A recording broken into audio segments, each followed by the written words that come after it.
So, welcome everybody. I am talking to Dr. Petra today, and Dr. Petra is a clinical hypnotherapist, but you also do lots of other stuff like retreats and things for feminine energy and the divine and all this sort of stuff. So, Dr. Petra, tell us about you and how you got into being a hypnotherapist and helping women. Okay, so it's really funny actually how I got into hypnotherapy. Yeah. Um, since I was a child, I was really interested in all things mythical and alternative. And when I was 12 years, I've actually purchased my first book about hypnotherapy. And Wow. They got you while they were young. yeah, back in the days, like there was no internet, I'm a bit of an older generation, and you will get these leaflets sending home where you can like purchase different books, and I will just go and purchase different books, and then my mum, she had to go and pay for it.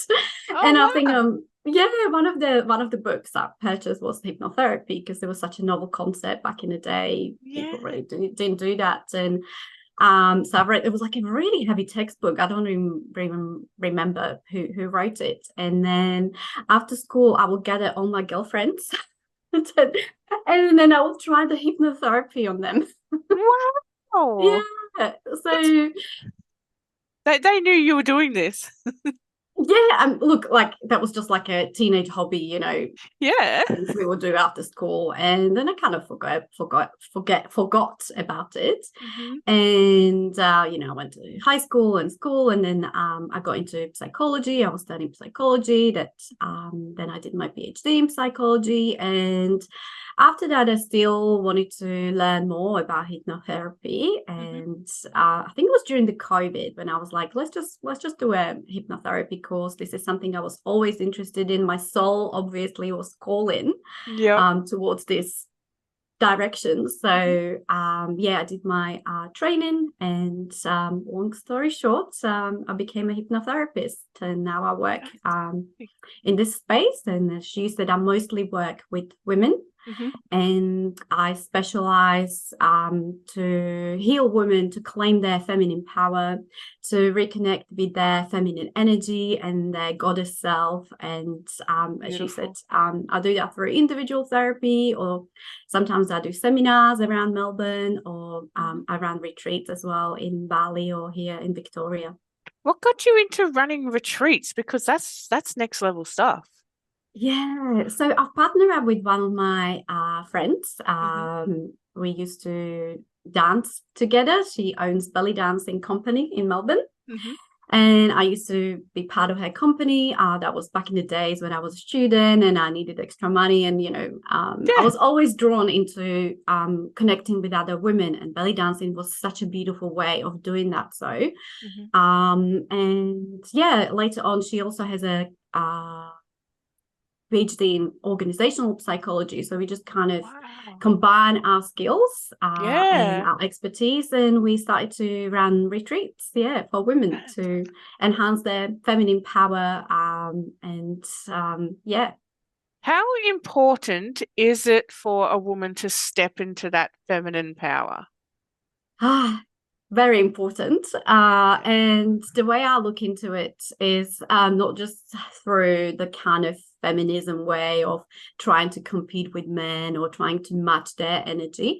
Hmm. I actually teach women how to maintain your feminine power Hmm. through your assertiveness and determination, but also maintain your own feminine energy. That is the natural qualities of a woman, such as having the nurturing qualities and Hmm. softness, and being in Yes. your soft feminine energy, while you also maintain your, I call it the queen energy or so.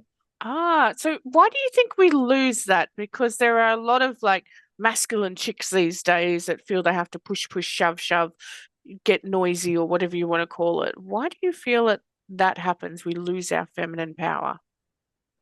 I think because we are scared.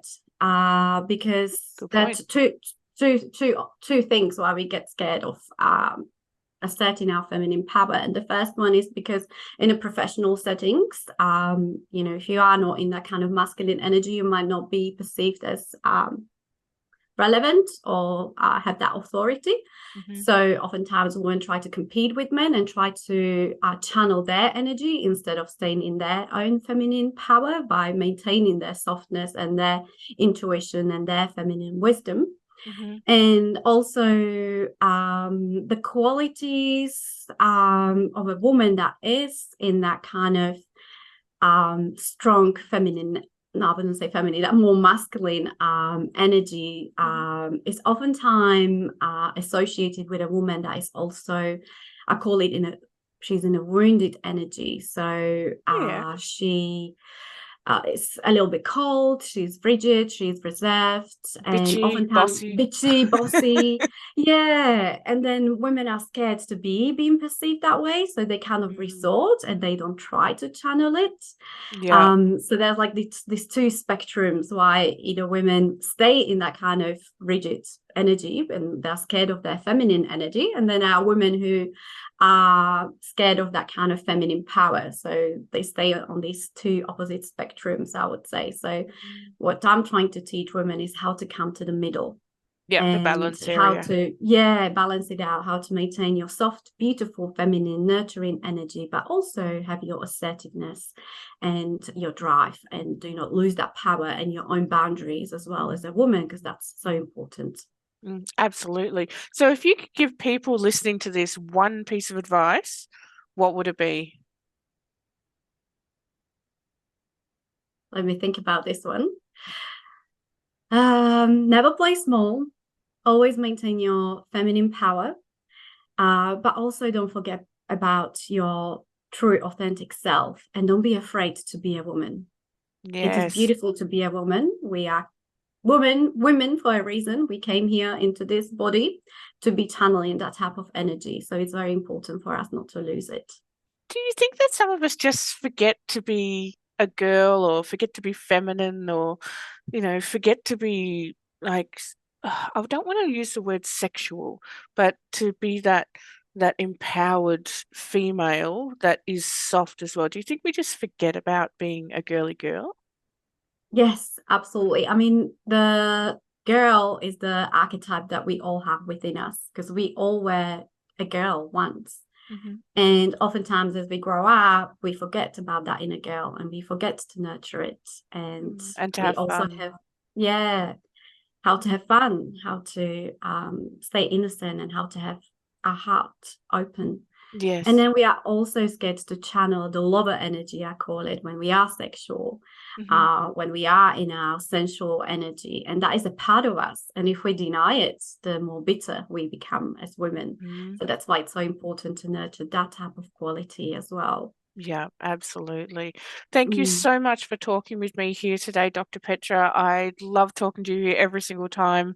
If anybody wants to talk to Dr. Petra, you can check out her website. I will post it down in the description below. And please join in on one of her retreats. Reach out to her because she would love to, help you find your feminine divine. Do I say it like that? Yeah, your own divine, authentic power. Love it. We will catch everybody in the future. Bye bye for now. See ya. Thank you so much. Bye.